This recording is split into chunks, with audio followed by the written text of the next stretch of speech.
রান্নার পাশাপাশি আমি চুলের যত্নটাও করে নিলাম, কারণ চুলের যত্ন না করলে তো হবেই না। হ্যালো ফ্রেন্ডস, গুড মর্নিং, নমস্কার সবাইকে। ইলাজ ব্লগে স্বাগতম। কেমন আছেন সবাই? আশা করি ভগবানের কৃপায় ভালোই আছেন। আমিও তো আপনাদের আশীর্বাদ আর ভালোবাসা অনেক ভালো আছি। ইলাজ ব্লগে আরেকটি নতুন ব্লগ ভিডিও নিয়ে চলে আসলাম আপনাদের জন্য। এই তো দেখেন, এই যে এখানে রুই মাছ রান্না করা হচ্ছে। আজকে বড়দিকে তো ধরে বেঁধে নিয়ে আসছি যে আজকে আপনি রান্না করেন। আর এই রুই মাছ খেতে খেতেও একটা অভক্তি এসে গেছে, কারণ ওই যে ছেলে আবার অন্য ছোট মাছ খাবে না, শুধু বড় মাছ। এখন তো বাজার থেকে অত বেশি মাছ আনতে পারছে না, কারণ বাইরের অবস্থা ভালো না, বাজারে বেশি যাওয়া যায় না। এই জন্য এই রুই মাছই আছে বড় মাছের মধ্যে, এই জন্য এই মাছই বেশি খাওয়া হচ্ছে। কারণ বাচ্চারা তো সাধারণত ছোট মাছ খেতেও পারে না, কাটার জন্য আর খেতে চায়ও না। আর ছেলে তো একদমই ছোট মাছ খেতে চায় না। আর এই মাছটা আজকে রান্না হবে আলু, মূলা, বেগুন, কপি। দেখেন, এই সিজনেও কপি পাওয়া যায়, কপি, মূলা সব কিছু। তারপরে এই গাজীপুরি পাওয়া যায়। ওই যে কপি ভাজাও হয়ে গিয়েছে, কপি ও মাছ দেওয়ার সময় দিয়ে দিবে তরকারিতে। আমরা দুইজনে মিলেমিশে রান্না করি। ওই ডালও মানে আমি আগেই বসিয়ে রেখেছিলাম, ওই আলুগুলো এখন ভেজে নিবে। আর বন্ধুরা, ভিডিওটি স্কিপ না করে পুরোটাই দেখবেন, আশা করি ভগবানের কৃপায় অনেক ভালোই লাগবে। ওই মূলাও দিয়ে দিলেন, এগুলো এখন ভালো করে ভেজে নিবে। মূলা তো বেশি ভাজা হবে না, আলুটা ভাজা হবে ঠিক মতো। তারপরে মূলাটাও তো বেশি নরম না, এই জন্য আগেই দিয়ে দিলেন। এগুলো এখন এই যে লবণ, হলুদ এগুলো দিয়ে দিবেন। এগুলো দিয়ে ভালো করে ভেজে নেবেন। ওই যে ধনে গুঁড়ো দিয়ে দিলেন। তারপরে দেখেন লঙ্কা গুঁড়োটা কত সুন্দর হয়েছে, একদম কাশ্মীরি লঙ্কা গুঁড়োর মতো। আমার তো এই কালারটা খুবই পছন্দের। আমি শুধু বলতাম যে এই কাশ্মীরি লঙ্কা গুঁড়োটা যে আমি কবে পাবো। তার মধ্যে এইবার আমি নিজে হাতেই মানে ভাঙ্গাতে দিয়েছিলাম যত্ন সহকারে। এত সুন্দর কালার হয়েছে। মরিচের বোঁটাগুলো বেছে বেছে দিয়েছিলাম। এই ঝিটকা থেকে ভাঙ্গায় আনা হয়েছে, গাজীপুর আনার পরে তো সবাই বলে এত সুন্দর কালার কিভাবে হলো। এমনি তো প্রতি বছর শাশুড়ি মাই মানেই করেন, এগুলোর যত্ন আদি করে ভাঙ্গাতে দেন।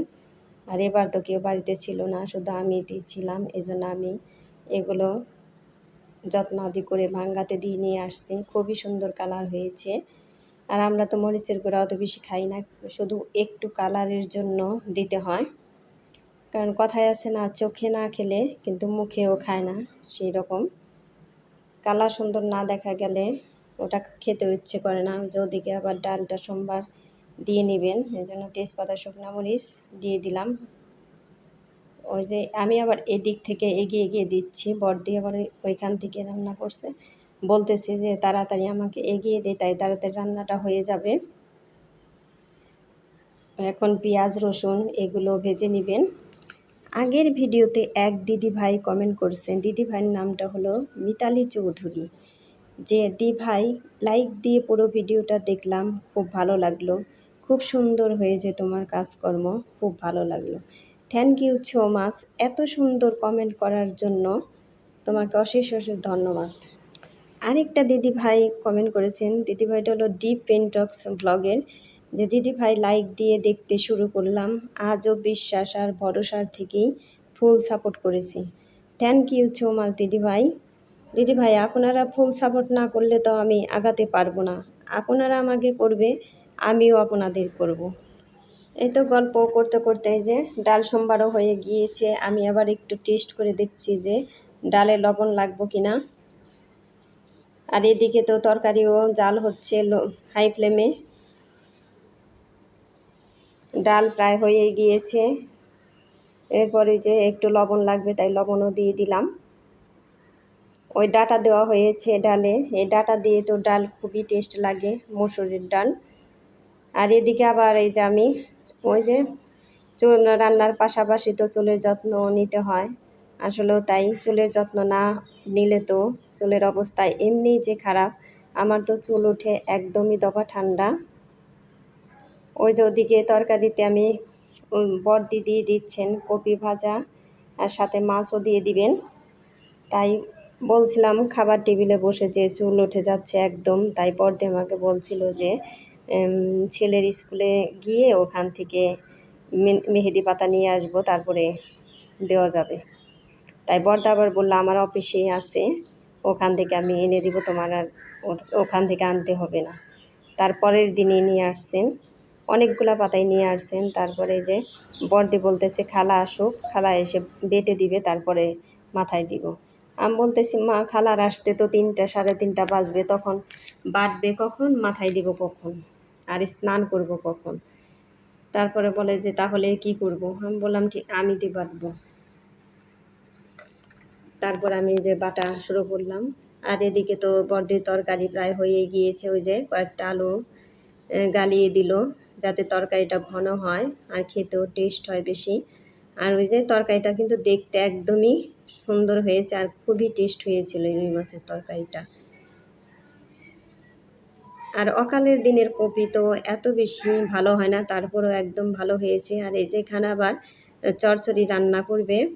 চচ্চড়ির মাছ আবার আমি আগের দিনই ভেজে রেখেছিলাম, রান্না করি নাই, কারণ অনেক আইটেম হয়ে গিয়েছিল, এই জন্য আবার ওই মাছগুলো ভেজে রেখে দিয়েছিলাম। ওই যে আমি মেহেদি পাতা বাটতেছি, এই পাতাগুলো কিন্তু খুবই শক্ত। আর গল্প করতেছি, বর্দিকালে এটা ওটা জিজ্ঞেস করছিল আমাকে। এই চচ্চড়িও হয়ে গিয়েছে, এই চচ্চড়িটাও তো খুবই টেস্ট হয়েছিল। খণ্ড খণ্ড যে ঢেঁড়সও দিয়ে দিয়েছেন, বড়দির আবার ঢেঁড়স খুবই পছন্দ। আরেকটা দিদিভাই কমেন্ট করেছিল, মিতালি দিদিভাই, একটা কথা বন্ধু, কোনো ভিডিও স্টার্টিংয়ের সাথে সাথে লাইক দেবেন না, যে জায়গায় শেষ করছেন তখন লাইক দিবেন, তবেই সেটা গ্রহণযোগ্য হবে। থ্যাংক ইউ সো মাচ দিদিভাই এই ভুল ধরে দেওয়ার জন্য। কারণ ছোট ছোট ইউটিউবার তো বড় বড় দিদিভাই আপুদের কাছ থেকেই শিখবে, কাজেই আমি জানতাম না। এই কথাটা বলে দিয়ে খুব ভালো করেছেন দিদিভাই, আপনাকে অশেষ অশেষ ধন্যবাদ। আরও ভুল যদি আমার থেকে থাকে, ছোটোখাটো কোনো ভুল ধরিয়ে দিবেন, তাতে কোনো অসুবিধে নেই, তাতে তো আমারই শেখা হবে। এই যে এখানে আবার বড়দি বলতেছে যে আগে আমার মাথায় দিয়ে দিয়ে, বড়দি আবার হাতে মাখাবে না, বলতেছে স্কুলে যাব লাল হয়ে যাব হাত, এজন্য। আমি বললাম কেন, আমি আপনাকে দিতে পারবো না, আপনারটা আপনি দেন, আমারটা আমি দিই। মানে এইরকমই সবসময়, মানে এরকম একটু ছোটোখাটো ঝগড়ার মতো করতে থাকি। আর বড়দিও খুবই ভালো মানুষ, এই জন্য আসলে আরও করতে পারি, রাগে না। আমি যা যাই বলি কোনো সময় রাগে নাই। যে বড়দের মাথায় দেওয়া হয়ে গিয়েছে, এখন আমার মাথায় দিচ্ছি। মা আবার এই যে এখানে সবজিগুলো বেছে নিচ্ছে, ডাটা শাক, লাল শাক, এসবই বেছে নিচ্ছে। পুঁই শাক, খুবই সুন্দর সুন্দর শাক, একদমই সুন্দর শাক, ওই দেখেন। আর এই সব শাক খেতে তো খুবই ভালো লাগে। আর সবাই ভালো থাকবেন, সুস্থ থাকবেন। আর সবাই ভিডিওতে ফুল ওয়াচ করে দিবেন, ফুল ওয়াচ না করে দিলে তো ভিডিও দেখে কোনো লাভ নেই। ওই তারপর সেঞ্চি শাকও এনেছেন। বন্ধুরা ভিডিওটিতে একটা লাইক দিয়ে দিবেন, আর ভিডিওটি ভালো লাগলে একটা সাবস্ক্রাইব করে পাশে থাকা বেল আইকনে ক্লিক করে দিবেন, তাই নোটিফিকেশন চলে যাবে সবার আগে আপনার কাছে। টাটা।